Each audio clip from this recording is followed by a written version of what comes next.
बिस्मिल्लाहिर्रहमानिर्रहीम। अस्सलाम वालेकुम। मुताला कुरान हकीम पर सेकंड ईयर के लेक्चर 13 नॉलेज विद कैलेंडर की जानिब से खुश आमदीद।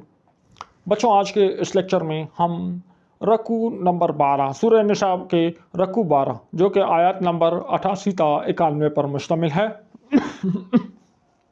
इस रकू मुबारक में जिन मौज़ूआत का जिक्र हुआ है तो 12वें रकू के मज़ामीन के 12वें रकू के मज़ामीन के कुछ अहम निकात हम आपके सामने पेश करेंगे ताकि आपको समझने में आसानी हो। तो वीडियो का आगाज़ करते हैं। इस रकू मुबारक में सबसे पहले दो ग्रोहों का तज़किरा किया गया है। कौन से दो ग्रोहों का तज़किरा? कि ग़ज़वा अहद के मौके पर रास्ता से वापस आने वाले मुनाफिकीन के बारे में मुसलमानों के दो ग्रोह नहीं होने चाहिए थे।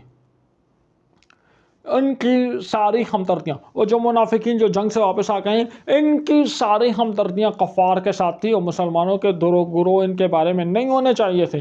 ऐसे मुनाफिकीन के बारे में उनकी राय वाज़ेह होनी चाहिए थी क्योंकि ये लोग ईमान से महरूम और गुमराह हो चुके थे। कुछ मज़ीद वजाहत आगे होगी कि मुनाफिकीन की ख्वाहिश। अब मुनाफिकीन की क्या ख्वाहिश थी कि मुनाफिकीन जिस तरह वो ख़ुद काफिर चाहते थे मुसलमान भी उनकी तरह काफिर हो जाए। मुअज़्ज़ल्लाह। कबूल इस्लाम के बाद हिजरत न करने वाले लोगों का जिक्र किया गया। यानी कुछ लोगों ने मक्का में तो इस्लाम कबूल कर लिया था लेकिन हिजरत करके मदीना नहीं आए और जब जहाद का हुक्म आया, कताल का हुक्म आया तो उन्होंने उसमें भी हिस्सा नहीं लिया। तो उनके बारे में अहकामात दिए गए हैं कि जब तक वो मदीना मुनव्वरा आकर जहाद में हिस्सा न ले वो काफरों के हुक्म में या उनके साथ कफ़ार जैसा बर्ताव किया जाएगा। यानी आपने इस्लाम तो कबूल कर लिया लेकिन आप हिजरत करके मदीना नहीं आए, जहाद में हिस्सा नहीं ले रहे तो आपको मुसलमान शुमार नहीं किया जाएगा। उन्हें अपना दोस्त ना बनाएं। ऐसे मक्का में कुछ लोग थे तो मदीना में जो मुसलमान आ गए थे उन्होंने उनके साथ राब्ते रखे हुए थे तो उनको मना किया कि इनके साथ दोस्ती मत करो। अगर ये काफिरों के साथ मिलकर मुसलमानों के खिलाफ जंग करें तो उन्हें कत्ल करने से दरेख न किया जाए। अब कत्ल के इस हुक्म से दो किस्म के लोग मुस्तस्ना हैं, उनको इस्तस्ना हासिल है।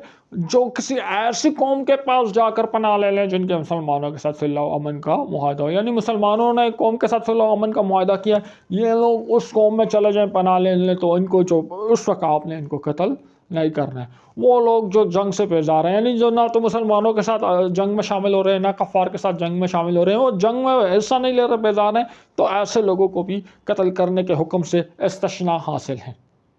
मुनाफिकीन की एक और किस्म जो है वो इस रकम मुबारक में बयान हुई है, जो बज़ाहिर पर अमन रहने का दावा करते थे लेकिन जब मौका मिलता तो मुसलमानों से दगाबाजी और गद्दारी करते थे और अपनी कौम के साथ मिलकर मुसलमानों के खिलाफ लड़ाई से बाज ना आते थे। अब मुसलमानों को क्या हुक्म दिया इनके बारे में? अगर वो लड़ाई से बाज ना आए और सुलह का हाथ ना बढ़ाएं तो कताल के दौरान उनसे कोई रियायत ना की जाए। तो इसके साथ ही हमारे लेक्चर 13 12वें रकू के अहम मौज़ूआत जो थे वो आपको बयान कर दिए। हमारा लेक्चर अपने अख्ताम पर पहुंचा।